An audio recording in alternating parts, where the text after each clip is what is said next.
ಮೂಡಿಗೆರೆ ರಾಷ್ಟ್ರೀಯ ಹೆದ್ದಾರಿ ರಸ್ತೆ ಅಗಲೀಕರಣ ಅಧಿಕಾರಿಗಳೊಂದಿಗೆ ಪರಿಶೀಲನೆಗೆ ಬಂದ ಸಂಸದರು.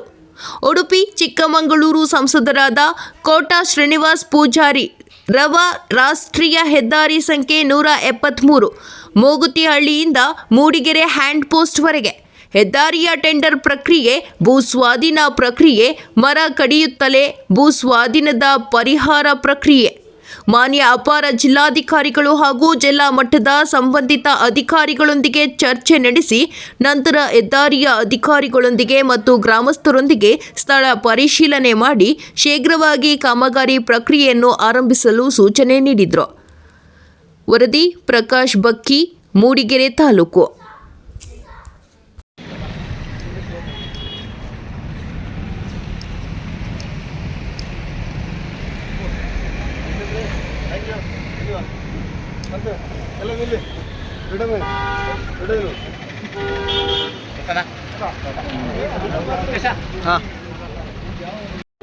ಸೆಕ್ಷನ್ಗೆ ಮಂಜೂರಾತಿ ಆಗಿದೆ. ಈ ಕಡೆ ನಮ್ಮ ಚಿಕ್ಕಮಗಳೂರು ಸೆಕ್ಷನ್ಗೆ ಇನ್ನೂ ಆಗಿಲ್ಲ. ನನಗೆ ಗೊತ್ತಿದ್ದಾಗೆ ನನಗೆ ಸಿಕ್ಕಿದ ಮಾಹಿತಿ ಪ್ರಕಾರ ಶಿರಾಡಿ ಘಾಟನ್ನು ಭಾಗಶಃ ಬಂದ್ ಮಾಡ್ತಾರೆ ಒಂದು ತಿಂಗಳ ಕಾಲ.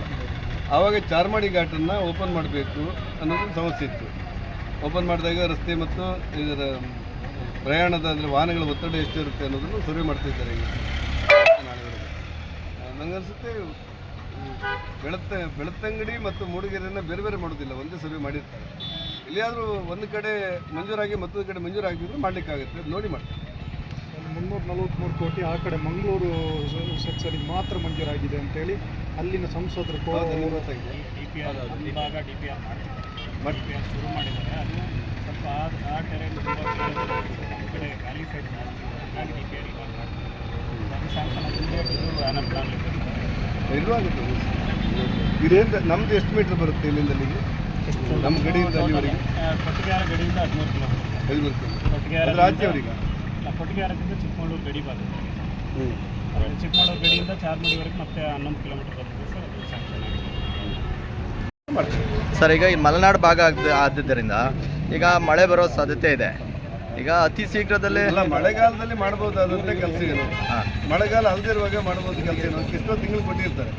ನಾವು ಪ್ರಾರಂಭ ಮಾಡಿದ್ರೆ ಟೆಂಡರ್ ಓಪನ್ ಆಗುವುದು 21/3ಕ್ಕೆ. ಆ ಟೆಂಡರ್ ಓಪನ್ ಒಂದು ವೇಳೆ ನಮ್ಮ ಕಾಮಗಾರಿಗಳು ಇಲ್ಲಿ ನಾವು ಪೂರ್ಣಗೊಳಿಸದೇ ಇದ್ದರೆ ಟೆಂಡರ್ ಓಪನ್ ಮತ್ತೆ ಮುಂದೂಡ್ತಾರೆ. ಅದಕ್ಕೋಸ್ಕರ ಈ ತಿಂಗಳೊಳಗೆ ಇದನ್ನು ಪೂರ್ಣಗೊಳಿಸಬೇಕು ಅಂತೇಳಿ ನಾನು ಆಗ್ರಹ ಮಾಡಿದ್ದೆ.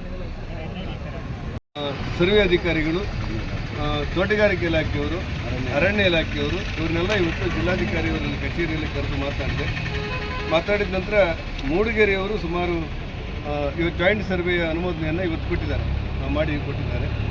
ಈ ಚಿಕ್ಕಮಗಳೂರವರು ಸೋಮವಾರ ದಿವಸ ನಾವು ಜಾಯಿಂಟ್ ಸರ್ವೆಯನ್ನು ಪೂರ್ಣಗೊಳಿಸಿ ನಾವು ಕೊಡ್ತೇವೆ ಅಂತೇಳಿ ಸಮಕ್ಷಮದಲ್ಲಿ ಒಪ್ಕೊಂಡಿದ್ದಾರೆ. ಆ ಹಿನ್ನೆಲೆಯಲ್ಲಿ ಸೋಮವಾರದಿಂದ ನಮ್ಮ ಪ್ರಕ್ರಿಯೆಗಳು ಪ್ರಾರಂಭ ಆಗುತ್ತೆ.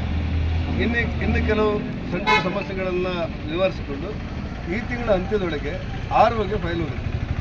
ಆ ಸರ್ವೆ ಎಲ್ಲ ಮುಗಿದಿರುತ್ತೆ ಮತ್ತು ಅದರಲ್ಲಿ ವ್ಯಾಲ್ಯೂಯೇಷನ್ಗಳು ಎಷ್ಟೆಷ್ಟು ಬರುತ್ತೆ ಅಂತ ಇರುತ್ತೆ, ಮರಮಟ್ಟಗಳು ಹೇಗಿದೆ ಅಂತ ಇರುತ್ತೆ. ಇದೆಲ್ಲವನ್ನು ಮಾಡಿ ಈ ತಿಂಗಳ ಅಂತ್ಯದಲ್ಲಿ, ಅಂದರೆ 15 ದಿವಸ ಟೈಮ್ ಕೇಳಿದ್ರು, ಆದರೆ ಹೆಚ್ಚು ಕಡಿಮೆ ಆಗಬಾರ್ದು ಅಂತೇಳಿ ಈ ತಿಂಗಳ ಅಂತ್ಯದಲ್ಲಿ ನೀವು ಕಳಿಸಿಕೊಡಬೇಕು ಅಂತ ಹೇಳಿದೆ. 6 ಹೋದ ನಂತರ ಅಲ್ಲಿ ಅನುಮೋದನೆ ಪಡೆದು ದಿಲ್ಲಿ ಮತ್ತು ಬೆಂಗಳೂರು ಮತ್ತು ಡೆಲ್ಲಿಯಲ್ಲಿ ಅನುಮೋದನೆಯನ್ನು ಪಡೆದ ನಂತರ ಈ ಹಣ ಪಾವತಿ ಮಾಡುವಂಥ ಕೆಲಸಗಳನ್ನು ಸರ್ಕಾರ ಮಾಡುತ್ತೆ. ಸರ್ಕಾರ ಅಂದರೆ ಎ ಸಿ ಅವರು ಮತ್ತು ಡಿ ಸಿ ಅವರು ಮಾಡ್ತಾರೆ. ಎಲ್ಲ ಪ್ರಕ್ರಿಯೆಗಳನ್ನು ಪೂರ್ಣಗೊಳಿಸಿ ಟೆಂಡರ್ ಪ್ರಕ್ರಿಯೆಗಳನ್ನು ಮುಗಿಸಿ ಈ ಹಣ ಪಾವತಿ ಮಾಡುವಂಥ ಕೆಲಸವನ್ನು ಮಾಡ್ತೇವೆ. ಸುಮಾರು 236 ಮಂದಿಗೆ ಹಣ ಪಾವತಿ ಮಾಡುವಂಥ ಅವಕಾಶಗಳಿದೆ. ಆ ಕಾರಣಕ್ಕೆ ನಾನೇನು ಮಾಡಿದೆ, ಮೂಗ್ತಿಹಳ್ಳಿ ಕಡೆಯಲ್ಲಿ ಒಂದು ತಿರುವಿರುತ್ತೆ, ಬೈಪಾಸ್ ಇರ್ತದೆ. ಆ ಬೈಪಾಸಲ್ಲಿ ಕೆಲವು ಗೊಂದಲಗಳಿತ್ತು, ಅದನ್ನು ಇವತ್ತು ನೋಡಿ ಬಂದೆ. ಅದು ಮುಂದಾದ ಕೆಲವು ಭಾಗಗಳಲ್ಲಿ ಸ್ವಲ್ಪ ಸಂಪರ್ಕವನ್ನು ನೇರ ಮಾಡಬೇಕಾಗಿತ್ತು, ಅದನ್ನು ಕೂಡ ನೋಡಿದೆ. ಮತ್ತು ಗುಡ್ಡಗಳನ್ನು ಕತ್ತರಿಸುವಾಗ ನೇರ ಕತ್ತರಿಸಿದರೆ ಮತ್ತೆ ನಾಳೆ ಅನಾಹುತ ಆಗಬಾರ್ದು ಅನ್ನೋ ಕಾರಣಕ್ಕೆ ಅದಕ್ಕೆ ಯಾವ ರೀತಿ ಮಾಡಬೇಕು ಅಂತ ಯೋಚನೆ ಮಾಡಿದೆವು. ಕೆಲವು ಕಡೆಗಳಲ್ಲಿ ಜನರ ಆಕ್ಷೇಪಗಳುಂಟು, ಅದನ್ನು ಕೂಡ ನಿವಾರಿಸಲಿಕ್ಕೆ ಬೇಕಾದಂಥ ಸ್ಥಳ ತನಿಖೆಯನ್ನು ನಾನು ಮಾಡಿ ಬಂದಿದ್ದೆ ನಮ್ಮ ಎಲ್ಲ ಸ್ನೇಹಿತರು ಮತ್ತು ಅಧಿಕಾರಿಗಳ ಜೊತೆ. ನನಗನ್ಸುತ್ತೆ ಈ ತಿಂಗಳ ಅಂತ್ಯದಲ್ಲಿ ಇದಕ್ಕೊಂದು ರೂಪವನ್ನು ಕೊಡ್ತೇವೆ ಮತ್ತು ಆದಷ್ಟು ಬೇಗ ಈ ಮೂಗ್ತಿಹಳ್ಳಿ ಮತ್ತು ಮೂಡಿಗೆರೆ ರಸ್ತೆ 26 ಕಿಲೋಮೀಟರ್ ರಸ್ತೆಯನ್ನು ಅಭಿವೃದ್ಧಿ ಮಾಡಲಿಕ್ಕೆ ಪ್ರಯತ್ನ ಮಾಡ್ತೀವಿ.